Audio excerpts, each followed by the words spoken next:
Bye, Miss American Pie. Drove my Chevy to the levee, but the levee was dry. Today, America sits uneasily with herself.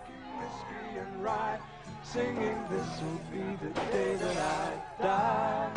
The dream is misting over as America loses her primacy in the world marketplace, and the old enemy is still there, still Japan.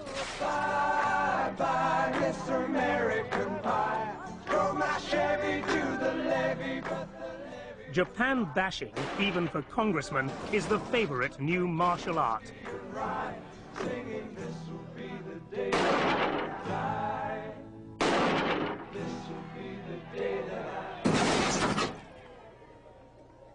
Last January, the president himself added to the national embarrassment with a disastrous visit to Japan.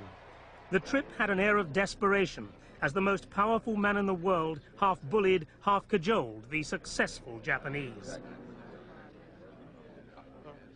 The irony is that the staggering success of the Japanese was built on the principles of an American, a management intellectual largely ignored in his own country. Early in the 80s, I arbitrarily picked up Dr. Deming's theme that whenever you're having a problem, 80–85% of the time, it is not people. It's the process, it's the equipment that's being used, it's the design itself. It's something people can't do a thing about.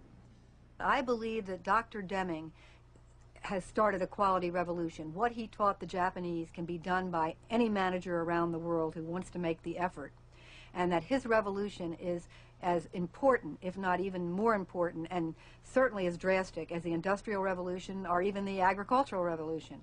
And he put into perspectives the troubles I'd had at the Xerox Corporation, which by that time was going down the tubes. They were in real bad trouble. I went to the Sloan Library and took books off the shelf to see what were they teaching in the business schools. And it came as a shock that what Deming was saying was 180 degrees different than what they were saying. It was different.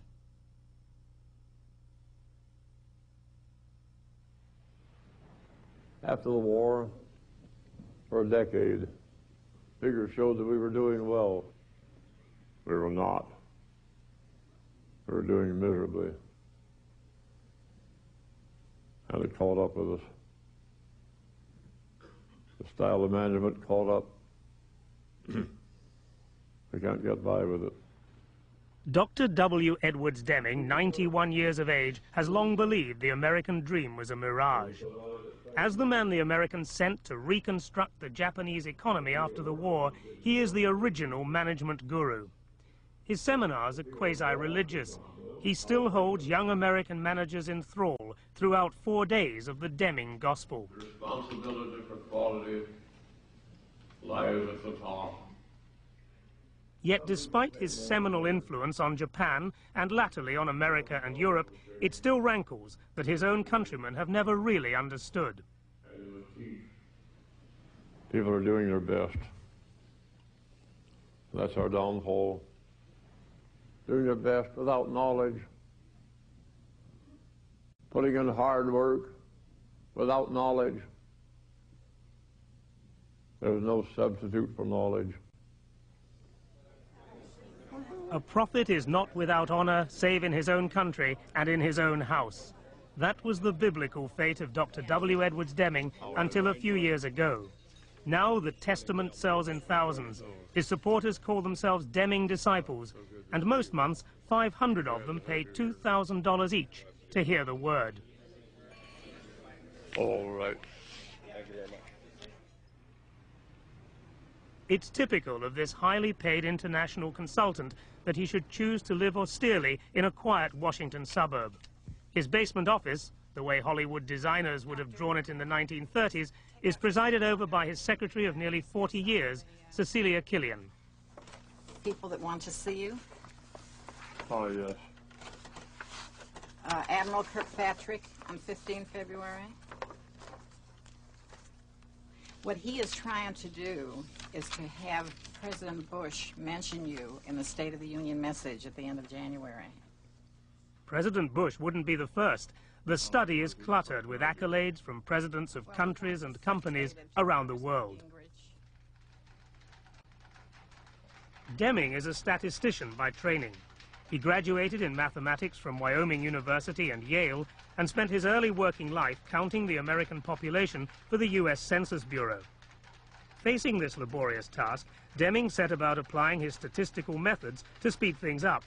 He believes his procedures saved the Bureau several $100,000.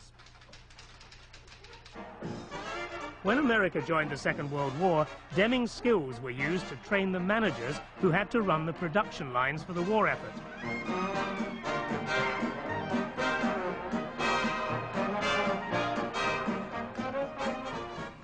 Deming's work methods were based on a rigorous application of statistics. Eliminate waste was a key message. He created a dramatic reduction in scrapping and reworking of scarce raw materials.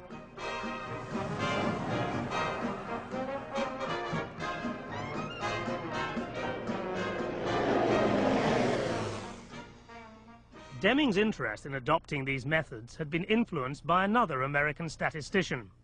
In 1931, Dr. Schuhart wrote a key text which laid down the principles of statistical process control. What could be measured must be measured exactly. Control charts could show what was in statistical control and what was not.